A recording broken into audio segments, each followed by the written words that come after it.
WhatsApp everyone किवें तुसीं सारे सो इकनॉमिक्स पेपर का सोल्यूशन करने वाले हैं। लैट्स स्टार्ट जो साडा मॉडल टेस्ट पेपर आ जो कि बोर्ड ने इशू किया है। सो वो ऑलमोस्ट तुहाडे हर एक स्कूल का पेपर प्री बोर्ड का वो आने वाला है। ठीक है, सो स्टार्ट करते हैं। जिवें तुहानूं पता है 80 मार्क्स का है, 3 आवर्स टाइम है। सो जिवें कि फर्स्ट क्वेश्चन देखो, देख सकते हो तुसीं नाल जिहड़े पंजाबी मीडियम वाले है। ठीक है, इदां ही कैरी कर लो जिमें कि क्वेश्चन का नंबर देख लो तो आही क्वेश्चन है तुहाडा। ठीक है, फर्स्ट क्वेश्चन की है, which branch of the economics deal with the functioning of entire economy. ठीक है, सो इंटायर इकनॉमी की कौन गल करता है? Macro economy. ठीक है, MA वाला राइट, तो MI वाला जो माइक्रो आ वो सिर्फ एक इंडिविजुअल फॉर्म की गल करता है। सो सैकेंड क्वेश्चन है, इज शुगर प्रोडक्शन नहीं इन शुगर प्रोडक्शन जो आप खंड बनाते हैं which types of sugar cane, गन्ना किस काम का आता है? सारा इंटरमीडिएट। ठीक है, इंटरमीडिएट का काम आता मतलब कि साढ़े जोड़े होंगे अर्ध गुड्स जोड़े आ। ठीक है, जो कि फाइनल गुड्स नहीं होंगे वह काम आता है। उस तो बाद थर्ड क्वेश्चन देखो, साडा थर्ड है कि in the flow of goods and services card goods and services का फ्लो नूं कहते हैं रियल फ्लो एंड मनी के फ्लो नूं की कहा जाता है? तुहानूं पता है उन्होंने की कहते हैं? मॉनिटरी फ्लो कहा जाता है। ठीक है, सो इज़ दैट क्लीयर? उस तो बाद फोर्थ देखो, the system in which goods are exchange for the goods is called barter system. सारे पता होना है कि बार्टर सिस्टम की सी जो गुड्स के बदले गुड्स एक्सचेंज करो।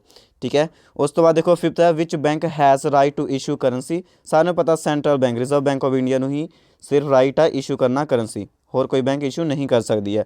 उस तो बाद छेवां प्रश्न है, if a person is willing to work but does not get work, जो उन्होंने काम ही नहीं मिल रहा बेचारा अनएम्प्लॉयमेंट होगा, इनू कहते हैं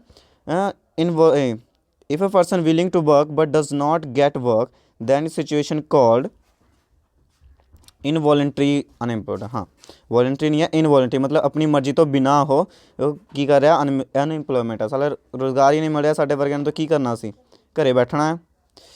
ठीक है, उस तो बाद देखो अगला प्रश्न है, which of the following is not a the financial solution to rectify less demand and more demand. ठीक है, सो फॉरेन पॉलिसी नहीं है, government expenditure government revenue loss सारा है, फॉरेन जो पॉलिसी है नहीं है।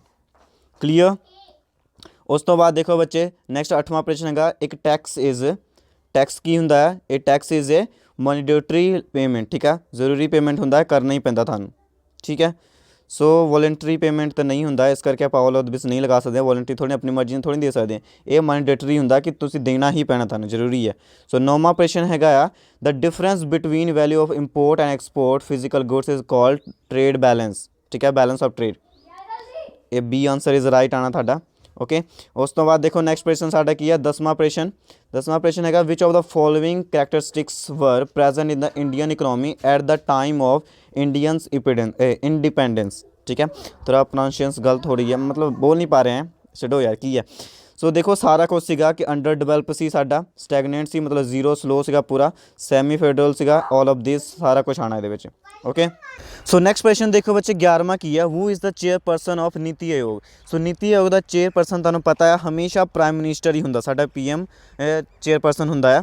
सो 12वां प्रश्न है, which of the following problem is related to the Indian agriculture. Indian agriculture के नाल सारे प्रॉब्लम्स होने। ठीक है, टेक्निकल है, ह्यूमन है, इंस्टीट्यूशनल है, so all of this right answer है। ठीक है, नैक्सट देखो ट्रू फॉल्स चूज़ करना है। सो ये है साडा 13वां, कहते select the true false option. After the new economic policy the role of public sector in the economy has been severely limited. Yes true है कि जो न्यू इकनॉमिक पॉलिसी आई सी पब्लिक जो गवर्नमेंट सैक्टर घटाते सी ते प्राइवेट सैक्टर का रोल बढ़ाता सीगा।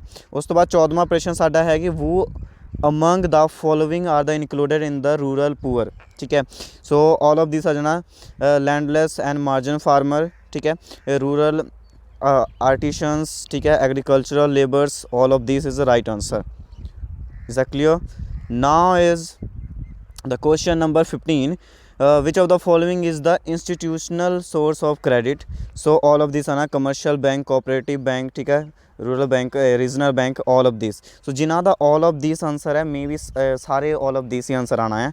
सो तुसी चंगी तरह ला लेना। ठीक है, उस तो बाद देखो क्वेश्चन है 16वां क्वेश्चन है, which of the following is a determinants of human capital formation. यदा भी ऑल ऑफ दिस आंसर आना कि spread education, migration, better health and facilities, all of this is the right answer. उस तो बाद है साडा 17वां प्रश्न कि which of the following unemployment is found in India. ਠੀਕ ਹੈ। ਇੰਡੀਆ ਵਿੱਚ ਕਿੱਦਾਂ ਦੇ ਅਨਇੰਪਲੋਇਮੈਂਟ ਆ, ਸਾਰੇ ਤਰ੍ਹਾਂ ਦੇ ਆ, ਸੀਜ਼ਨਲ ਵੀ ਆ, ਹਿਡਨ ਵੀ ਆ, ਸਕਿਲਡ ਵੀ ਆ, ਠੀਕ ਹੈ, ਸਾਰੇ ਤਰ੍ਹਾਂ ਦੇ। So all of this is the right answer. So next ਦੇਖੋ ਸਾਡਾ 18ਵਾਂ ਪ੍ਰਸ਼ਨ ਕੀ ਕਹਿੰਦਾ ਪਿਆ ਕਿ which of the following is a important traditional source of energy in India. So ਇਹਦਾ ਵੀ ਰਾਈਟ ਆਂਸਰ ਕੀ ਆ, all of this, D answer is right. Petroleum ਆ, ਨੈਚੁਰਲ ਗੈਸ ਆ, ਕੋਲ ਵੀ ਆ, ਸਾਰੀ ਆ, ਠੀਕ ਹੈ। So next question is 19 question ਹੈਗਾ which of the following types of correlation exist between two variables, ਠੀਕ ਹੈ। ਸੋ ਪੋਜ਼ਿਟਿਵ ਵੀ ਹੋ ਸਕਦਾ ਆ, ਠੀਕ ਹੈ, ਨੈਗੇਟਿਵ ਵੀ ਹੋ ਸਕਦਾ ਹੈ, ਨੋ ਕੋਰਿਲੇਸ਼ਨ ਇਹ ਵੀ ਹੋ ਸਕਦਾ ਹੈ।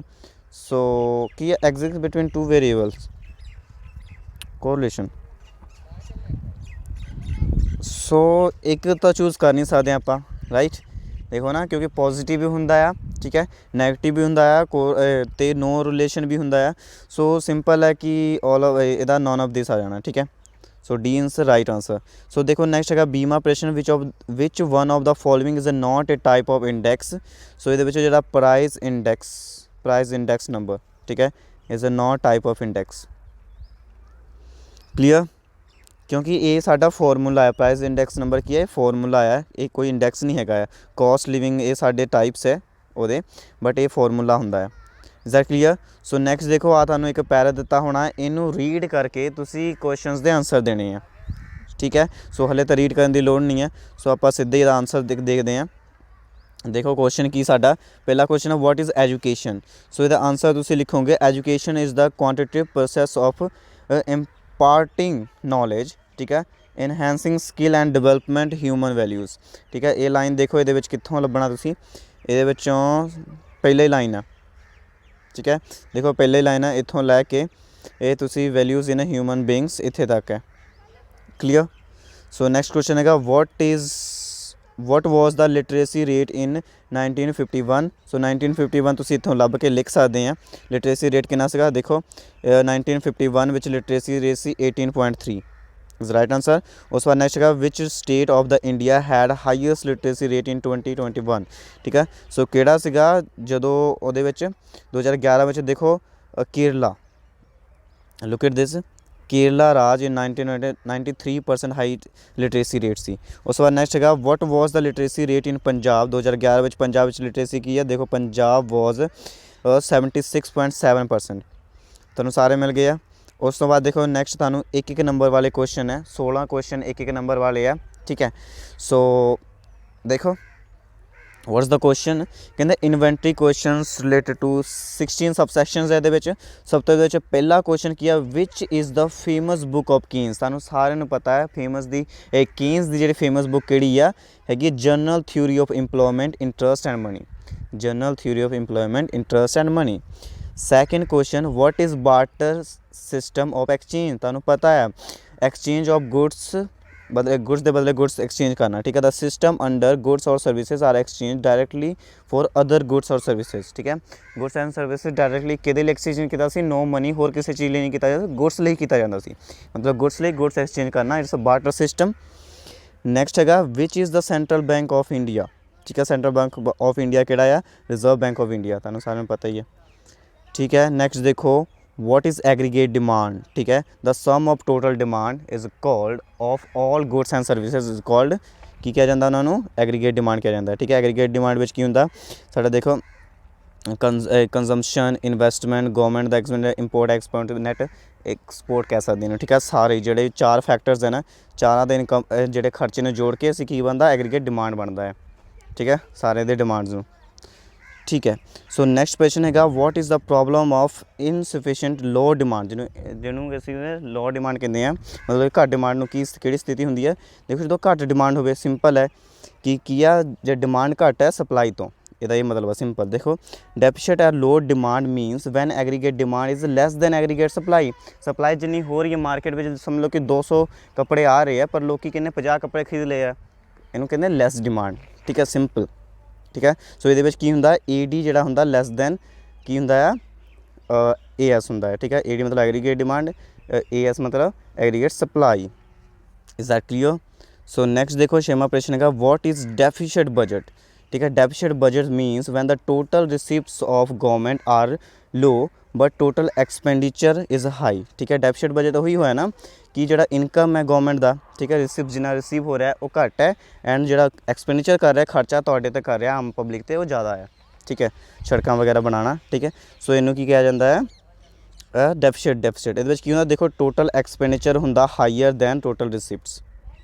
ਕਲੀਅਰ या ਨੈਕਸਟ ਦੇਖੋ 7ਵਾਂ ਪ੍ਰਸ਼ਨ, when is the balance of trade favourable for a country, ठीक है।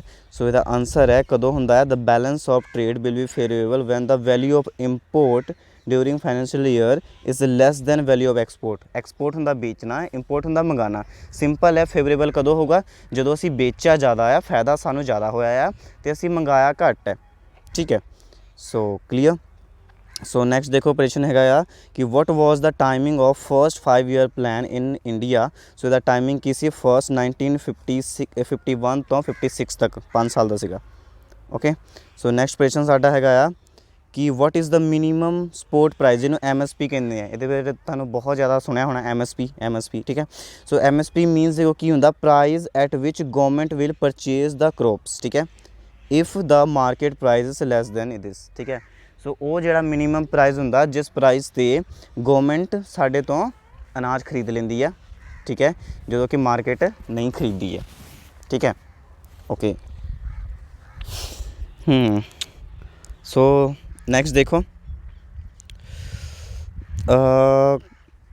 ਹਾਂ ਨੈਕਸਟ ਹੈਗਾ when was the first industrial policy of independent India announced. So first industrial policy ਕਦੋਂ ਅਪਲਾਈ ਹੋਈ ਸੀਗੀ, 1948 ਵਿੱਚ, ਠੀਕ ਹੈ, 1948 ਵਿੱਚ। ਨੈਕਸਟ ਦੇਖੋ ਹੈਗਾ ਡੈਫੀਨੇਸ਼ਨ ਦਾ ਪ੍ਰਾਈਵੇਟੇਸ਼ਨ ਦਾ ਮਤਲਬ ਤੁਹਾਨੂੰ ਪਤਾ ਹੀ ਹੈ ਕਿ privatisation sector is allowed to open industry in the industrial reserve for the public sector, there is a investment in the public sector is called privatisation, ਠੀਕ ਹੈ। ਸੋ ਪਬਲਿਕ ਜਿਹੜੇ ਪ੍ਰਾਈਵੇਟ ਸੈਕਟਰ ਸੀਗੇ ਨਾ, ਆਮ ਲੋਕੀ ਉਹਨਾਂ ਨੂੰ ਵੀ ਕਹਿਤਾ ਸੀ ਤੁਸੀਂ ਆ ਕੇ ਇਨਵੈਸਟ ਕਰੋ ਪਬਲਿਕ ਸੈਕਟਰ ਵਿੱਚ, ਠੀਕ ਹੈ। ਸੋ ਪਬਲਿਕ ਸੈਕਟਰ ਦੀ ਲਿਮਿਟਡ ਘਟਾ ਕੇ ਪ੍ਰਾਈਵੇਟ ਸੈਕਟਰ ਦੀ ਲਿਮਿਟਡ ਉਹਨੂੰ ਵਧਾਉਣਾ, ਠੀਕ ਹੈ, ਉਸ ਨੂੰ ਕੀ ਹੈ, ਪ੍ਰਾਈਵੇਟੇਸ਼ਨ ਕਿਹਾ ਜਾਂਦਾ ਹੈ, ਓਕੇ। ਸੋ ਨੈਕਸਟ ਕੁਐਸਚਨ ਦੇਖੋ ਕੀ ਹੈ, next what is so next question ਦੇਖੋ ਕੀ ਆ, what is mean by poverty, ਠੀਕ ਹੈ, ਗਰੀਬੀ ਕੀ ਹੁੰਦੀ ਹੈ। ਸੋ ਦੇਖੋ inability to achieve the minimum basic needs of life is called poverty, ਠੀਕ ਹੈ। ਮਤਲਬ ਤੁਸੀਂ ਬੇਸਿਕ ਨੀਡਸ ਵੀ ਨਹੀਂ ਲੈ ਪਾ ਰਹੇ, ਉਹਨੂੰ ਗਰੀਬੀ ਕਿਹਾ ਜਾਂਦਾ ਹੈ। The people who are below the poverty line are called poor, ਜਿਹੜੇ ਪਾਵਰਟੀ ਲਾਈਨ ਤੋਂ ਘੱਟ ਹੁੰਦੇ ਆ, ਠੀਕ ਹੈ, ਉਹਨਾਂ ਨੂੰ ਕੀ ਕਿਹਾ ਜਾਂਦਾ ਹੈ, ਗਰੀਬ ਕਿਹਾ ਜਾਂਦਾ ਯਾਰ, ਠੀਕ ਹੈ। ਸੋ ਨੈਕਸਟ ਕੁਐਸਚਨ ਦੇਖੋ, ਵਾਟ ਇਜ਼ ਦ ਬੇਸਿਕ ਇਨਫਰਾਸਟਰਕਚਰ ਹੁੰਦਾ ਸਾਡੀਆਂ ਜਿਹੜੀਆਂ ਆਹ ਰੋਡ ਵਗੈਰਾ, ਠੀਕ ਹੈ, ਆਵਾਜਾਈ ਦੇ ਸਾਧਨ, ਇਹਨੂੰ ਇਨਫਰਾਸਟਰਕਚਰ ਕਿਹਾ ਜਾਂਦਾ ਹੈ। ਸੋ ਦੇਖੋ ਕੀ ਹੈ, the tools facilities and services which are essential for agriculture industrials production of other goods are called infrastructure. ਸਾਰੇ ਬਿਲਡਿੰਗਾਂ ਵਗੈਰਾ, ਠੀਕ ਹੈ, ਮਸ਼ੀਨ ਜਿੰਨੇ ਵੀ ਸਾਡੇ ਫੈਕਟਰੀਜ਼ ਵਗੈਰਾ ਨਾ, ਸੋ ਇਹਨਾਂ ਸਾਰਿਆਂ ਨੂੰ ਇਨਫਰਾਸਟਰਕਚਰ ਕਿਹਾ ਜਾਂਦਾ ਹੈ, ਕਲੀਅਰ। ਸੋ ਨੈਕਸਟ ਕੁਐਸਚਨ ਦੇਖੋ ਸਾਡਾ ਕੀ ਹੈ ਕਿ what is the basic purpose of national health mission in India. So national ਦਾ ਬੇਸਿਕ ਪਰਪਸ ਕੀ ਆ, ਦੇਖੋ basic objective of national health mission in India is the provide qualitative health infrastructure to the pupil, increasing good health and facilities of services, ठीक है। So easy है। Next देखो, what is correlation की ਹੁੰਦਾ, correlation means relation between two or more variables। Simple, ਦੋ and ਦੋ ਤੋਂ ਜ਼ਿਆਦਾ ਵੇਰੀਏਬਲਸ ਦੇ ਵਿੱਚ ਜਿਹੜਾ ਰਿਲੇਸ਼ਨ ਨੂੰ ਕੋਰਿਲੇਸ਼ਨ ਕਿਹਾ ਜਾਂਦਾ ਹੈ। ਸੱਚ relation between income and expenditure, ਜਿਵੇਂ ਕਿ ਇਨਕਮ ਐਂਡ ਐਕਸਪੈਂਡੀਚਰ ਵਿੱਚ ਆ, ਠੀਕ ਹੈ, ਡਿਮਾਂਡ ਐਂਡ ਸਪਲਾਈ ਵਿੱਚ ਆ, ਇਹਨਾਂ ਨੂੰ ਕੋਰਿਲੇਸ਼ਨ ਕਿਹਾ ਜਾਂਦਾ ਹੈ, ਠੀਕ ਹੈ। ਐਂਡ ਲਾਸਟ ਕੁਐਸਚਨ ਹੈਗਾ 1 ਨੰਬਰ ਵਿੱਚ, ਵਾਟ ਇਜ਼ ਬੇਸ ਈਅਰ। ਸੋ ਦੇਖੋ ਜਿਸ ਦੇ ਆਧਾਰ 'ਤੇ ਅਸੀਂ ਦੂਸਰੇ ਸਾਲ ਦੀ ਕੈਲਕੂਲੇਸ਼ਨ ਕਰਦੇ ਹਾਂ ਉਹਨੂੰ ਬੇਸ ਈਅਰ ਕਿਹਾ ਜਾਂਦਾ ਹੈ, ਠੀਕ ਹੈ। ਸੋ ਇਹਨਾਂ ਲਿਖਿਆ ਹੈ the base year against which index is to be prepare for any other year, ਠੀਕ ਹੈ। ਮਤਲਬ ਕਿ ਜਿਸ ਈਅਰ ਦੇ ਬੇਸ 'ਤੇ ਨਾ ਅਸੀਂ ਅਗਲੇ ਸਾਲ ਦੀ ਕੈਲਕੂਲੇਸ਼ਨ ਕਰਦੇ ਹਾਂ, ਠੀਕ ਹੈ, ਜਾਂ ਕੰਪੈਰੀਜ਼ਨ ਕਰਦੇ ਹਾਂ, ਇੰਡੈਕਸ ਕੱਢਦੇ ਹਾਂ, ਉਹਨੂੰ ਕਿਹਾ ਜਾਂਦਾ base year. Is the clear. So now ਇੱਥੋਂ 2-2 ਨੰਬਰ ਵਾਲੇ ਕੁਐਸਚਨ ਸ਼ੁਰੂ ਹੋ ਰਹੇ ਆ, ਇਹ ਕਰਦੇ ਹਾਂ ਆਪਾਂ ਨੈਕਸਟ ਵੀਡੀਓ ਵਿੱਚ।